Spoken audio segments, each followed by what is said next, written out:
ঢাকা বিশ্ববিদ্যালয়ের হলকক্ষে তোফাজ্জলকে পিটিয়ে হত্যার আগে 2 লাখ টাকা মুক্তিপণ দাবি। ঢাকা বিশ্ববিদ্যালয়ে প্রশাসন সব ধরনের রাজনীতি বন্ধের সিদ্ধান্ত বহাল। নিউ ইয়র্কে হচ্ছে না ডক্টর ইউনূস মোদির বৈঠক। সাপের কামড় বাংলাদেশ সহ বিভিন্ন দেশ নিয়ে সতর্কতা WHO। পয়েন্ট খুইও শীর্ষ অবস্থানে আর্জেন্টিনা, অবনীত বাংলাদেশের। আসসালামু আলাইকুম, মাস্টার মিডিয়া দুপুরের সংবাদে সবাইকে আমন্ত্রণ জানাচ্ছি। আমি মোহাম্মদ মাহবুবুর রহমান আকাশ। এতক্ষণ শুনছিলেন প্রধান শিরোনাম, এখন শুনবেন বিস্তারিত। চোর সন্দেহে ঢাকা বিশ্ববিদ্যালয়ের ফজলুল হক মুসলিম হলের অতিথিকক্ষে তোফাজ্জলকে আটকে পিটিয়ে হত্যা করে একদল শিক্ষার্থী। বুধবার রাতে কয়েক ঘন্টা ধরে দফায় দফায় মার ধরে ওই ব্যক্তির মৃত্যু হয়। রাত 12টায় কয়েকজন শিক্ষার্থী তোফাজ্জলকে হাসপাতালে নিয়ে গেলে চিকিৎসক তাকে মৃত ঘোষণা করে। হত্যার পূর্বে তোফাজ্জলকে আটকে রেখে 2 লাখ টাকা মুক্তিপণ দাবি করা হয় বলে অভিযোগ জানায় তোফাজ্জলের ভাবি।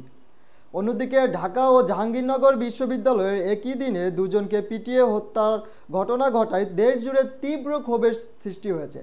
ঢাকা বিশ্ববিদ্যালয়ে হত্যাকাণ্ডের ঘটনায় গতকাল বৃহস্পতিবার শাহবাগ থানায় মামলা করেছে বিশ্ববিদ্যালয় কর্তৃপক্ষ। এ ঘটনায় জড়িত অভিযোগ বিশ্ববিদ্যালয়টির 6 শিক্ষার্থীকে গ্রেপ্তার করেছে পুলিশ।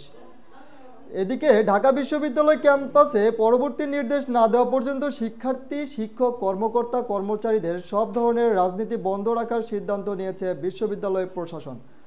বৃহস্পতিবার রাতে ঢাবির প্রশাসনিক ভবনে উপাচার্য অনুষ্ঠিত জরুরি সিন্ডিকেট সভায় এই সিদ্ধান্ত নেওয়া হয়।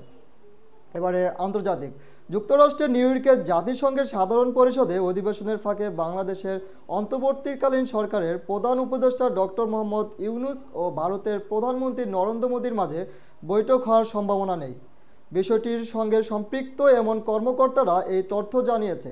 চলতি মাসে বাংলাদেশের পক্ষ থেকে জাতিসংঘের সাধারণ পরিষদে সাইডলাইনে ডক্টর মোহাম্মদ ইউনূস ও নরেন্দ্র মোদির মধ্যে বৈঠকের জন্য আনুষ্ঠানিক অনুরোধ করা হয়েছিল। তবে শেখ হাসিনা সরকারের পতনের পর থেকে দ্বিপাক্ষিক সম্পর্কে যে টানাপোড়েন দেখা দিয়েছে তা দূর করতে সাহায্য করবে এই আশায় ঢাকা এই বৈঠকে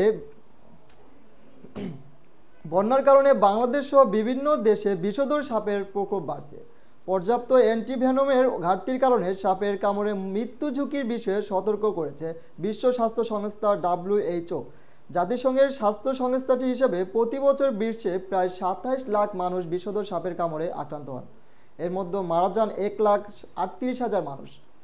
প্রতি 4 থেকে 6 মিনিটে সাপের কামড়ে একজন মানুষের মৃত্যু ঘটে বলে জেনেভায় এক সংবাদ সম্মেলনে WHOর এই বিষয়ক বিশেষজ্ঞ ডেভিড উইলিয়ামস এ তথ্য জানান।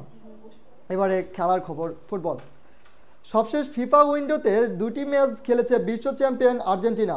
চিলির বিপক্ষে জয় পেল কলম্বিয়ার কাছে হারতে হয়েছে লিওনেল স্কালোনির শীর্ষদের, যার কারণে 12.46 পয়েন্টে হারিয়েছে। আলবেলিস্তানের পয়েন্টে হারালো শীর্ষস্থান ধরে রেখেছে বর্তমান বিশ্ব চ্যাম্পিয়নরা। অন্যদিকে পা পিছলে গিয়েছে বাংলাদেশের। আগের 184 থেকে 2 ধাপ পিছিয়ে হ্যাভিয়ের ক্যাবোরার দলের বর্তমান অবস্থান 186। একটিতে জয়, একটিতে হেরে যায় জামাল ভুঁইয়ার দল। এতে র্যাঙ্কিংয়ে বিরূপ প্রভাব পড়েছে বাংলাদেশের। দর্শক, এই ছিল এখনকার আয়োজনে। পরবর্তী সংবাদ দেখার আমন্ত্রণ জানিয়ে এখানে শেষ করছি। ধন্যবাদ সবাইকে।